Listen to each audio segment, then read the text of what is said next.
The contents of this video will be a mixture of the history of development of AI in gaming and the multiple ways it has linked to the real world since video games' inception. In the year 1950, only 6 short years after the advent of the greatest war the world had ever seen, a war that accelerated the value of computers in conventional warfare, a certain Joseph Cates from the University of Toronto played a game of tic-tac-toe against something inhuman. A 13-foot-tall, armored, unmoving giant who had dedicated its life to the study and practice of tic-tac-toe. Well, that's a bit harsh. Joseph Cates really just played against a computer he had built. Named Birdie the Brain, like its checkers-based predecessors, it simulated a form of artificial intelligence and undertook the best moves in certain scenarios. However, the main difference was that you could see it. It was visualized in front for anybody to see, clearly communicating the moves it was making rather than through printed sheets and beeps. You could see it and play against it. It was the world's first video game and the world's first video game AI, made by the guy who would later go on to develop the very first iteration of the traffic light system that we see across the globe today. That's right, the man who started it all also didn't want you to get hit by cars. Only 1 year later, in 1951, a basic AI chess game program was developed, which I'll touch back on in give or take 46 years. It was a pretty big deal. Games for the next 2 decades would focus on competition between 2 players, but in the 1970s, a certain racing game was developed.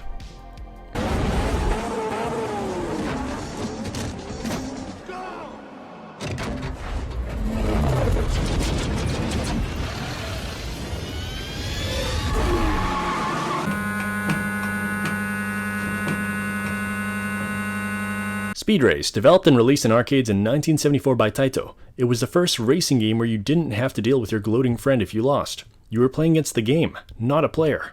It had basic AI opponents to race against whose only objective was to get to the end before you did. They would swerve out of the way to avoid you crashing, only they weren't real people you were racing. They were AI. You, the challenger, had to overcome these AIs, the obstacle.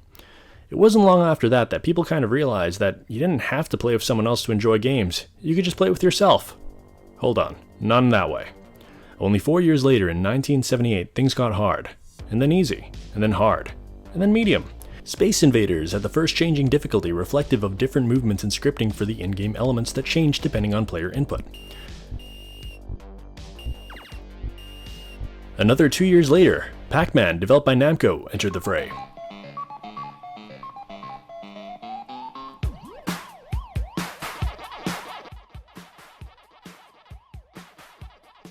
But we're not focusing on PacMan with his boring controlled by the player antics. We're focusing on Blinky, Pinky, Inky, and Clyde. These were the first video game AI that sported different personalities, or more specifically, different movement patterns and priorities. Blinky will always chase after PacMan with the most direct route, Pinky and Inky will try and cut PacMan off by cornering him, and Clyde, well, Clyde would do his best by switching between chasing after PacMan and running away. Because of its smart gameplay, PacMan became a cultural phenomenon, and it is still absolutely recognizable to this day. That's right, AI were getting smarter, all for the sake of taking the player down. It was 13 years later, however, in the year 1993, players who had successfully loaded a certain game onto their computers by way of many floppy disks were greeted by an interesting surprise. Sometimes, the enemies were fighting each other? Doom's AI was programmed to respond to attacks of any kind and did not distinguish between friend or foe once hit, even by a stray shot. AI was changing the face of gaming at a rapid pace. In 1997, 46 years of quiet improvement and changed hands since the very first chess games AI was made, the modern version, IBM's Deep Blue, did something unthinkable. It breached the realm of games and into public interest. How did it do so? By defeating Garry Kasparov, the reigning chess grandmaster champion.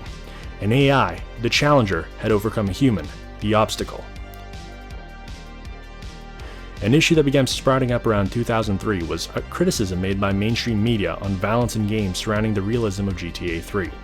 While focus on its violence was at the forefront, many descriptions of the violence reflected the realistic reactions of the NPCs, like running away and screaming during player rampages. Over the next 7 years, AI would improve and increase in capability, becoming taught in schools and utilized in more and more effective ways. It was through this increase of public knowledge that it led to AI to go beyond the realm of game developers and now into the hand of players. players began creating rudimentary bots to play MMORPGs for themselves and grind in-game currency, which sounds silly at first until you realize that some players in poor countries made far more than the minimum wage by doing so, because they would be selling this in-game currency to buyers who would pay them real money that they would spend in the real world. These bots were scripted to perform their tasks and could not learn on the fly like a player would, but it wasn't long until in the 2010s an AI was created that could learn how to play Atari games by itself.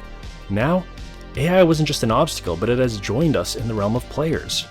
Not programmed to make the optimum response, but learning through trial and error to eventually summit the game challenge, like we do.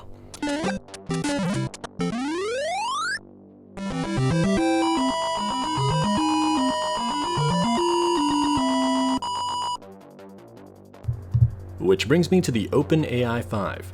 In 2017, a computer program was developed by OpenAI to play a Dota 2, a competitive 5 vs 5 multiplayer online battle arena game with an overwhelming number of different characters, playstyles, and interactions between the such.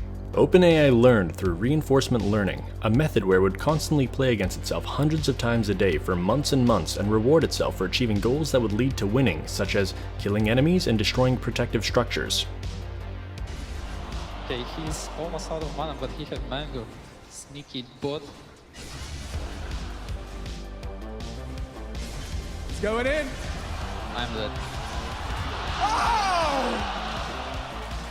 And he even armor flask. And in a setting limited to a single character, OpenAI 1v1'd a professional Dota player, Dendi, and won.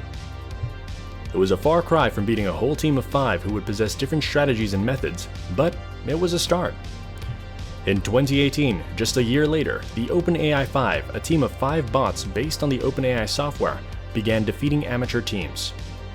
It was at the International, the World Championship for Dota 2, that the OpenAI 5 were finally ready. They played against 2 different professional teams and lost both.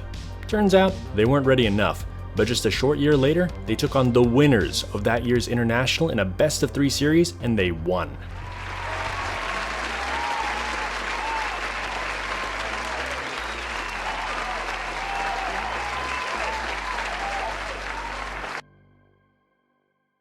AI in games has evolved beyond simple scripting and bot parameters into something quite brilliant. The ability of code to learn from its mistakes to find a better way forward. Reminds you of playing games yourself, doesn't it? So many crucial elements in modern gaming have linked back to the more realistic development of AI in games. Simple links from violence in gaming to competition to even being used to create livelihoods for people within games. What other industry in the world has AI interacting with people as much as gaming does? It's why I find this topic so fascinating. The definition of artificial intelligence is not always so clear. To some, artificial intelligence is only considered that once it reaches the realm of being self-aware and sentient. That, for example, those PacMan ghosts I mentioned earlier are just scripts set out to perform set actions with no variation beyond their code, which is true. I'm not going to claim that Blinky has a lot going on that you don't know about, but what I will say is that it may not always be so clear. As time goes on and AI in games continues to develop in complexity, expectations of realism will only increase, and while graphical realism will continue to improve, I expect so too shall artificial intelligence. There are already examples of AI that learn from player actions from a gameplay stance.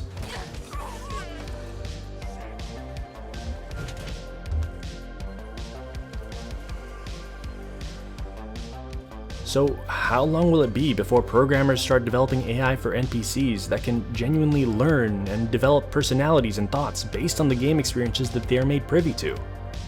How long before an AI like that is put in a game like GTA? And then, how long before we consider that might be the wrong thing to do? Thank you very much for watching. My name is Michel Angelo, and this video was made for the class at the University of Melbourne called Video Games Remaking Reality. I hope you all enjoyed this video.